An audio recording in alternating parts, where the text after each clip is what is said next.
What if I told you that in 1661, just 31 men nearly brought chaos to the heart of London, fighting guards, storming gates, and claiming they were carrying out the will of God?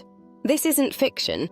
This is the incredible true story of the Fifth Monarchy Men, a radical religious group who believed the end of the world was near and that they were chosen to bring Jesus Christ's reign to earth. Before we unravel this shocking story of rebellion, fanaticism, and one man who survived 19 wounds to lead his followers, subscribe to the channel so you never miss stories like this. On January 10, 1661, London was thrown into chaos. Reports came in that a small group of religious extremists, known as the Fifth Monarchy Men, had been causing havoc across the city. These fanatiques, as they were called, believed they were soldiers of Christ, sent to overthrow the government and establish a divine kingdom. They had been gathering for days in places like Highgate, moving through the city and clashing with authorities. The scale of their uprising was staggering. Eyewitnesses thought their numbers were as high as 500, but in truth, there were only 31 of them. These men carried out daring and violent acts. They routed the king's lifeguards, fought off the city's militia, the train bands, and even broke through the city gates twice, all in broad daylight, when London was fully armed and prepared. Their rallying cry was chilling: "The King Jesus, and the heads upon the gates."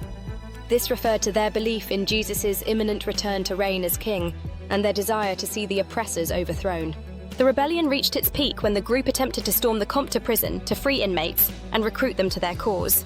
The fighting was fierce, with the group's leader, Thomas Venner, reportedly killing 3 men with a halberd on Threadneedle Street. They made their final stand at the Helmet Tavern, where General Monk's forces cornered them. Despite being outnumbered, the Fifth Monarchy Men fought ferociously. Venner himself was captured after being wounded 19 times, a testament to the group's unyielding belief in their divine mission.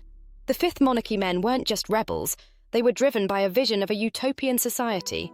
Their beliefs were rooted in biblical prophecy, particularly the idea that Jesus would soon establish a fifth and final monarchy on earth. They dreamed of a world where taxes would be abolished, trade and industry would flourish, prison doors would be opened, and poverty would be eradicated.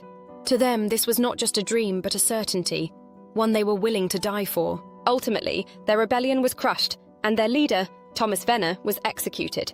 But their story remains a fascinating chapter in England's history, a moment when a small group of fanatics challenged the might of a monarchy.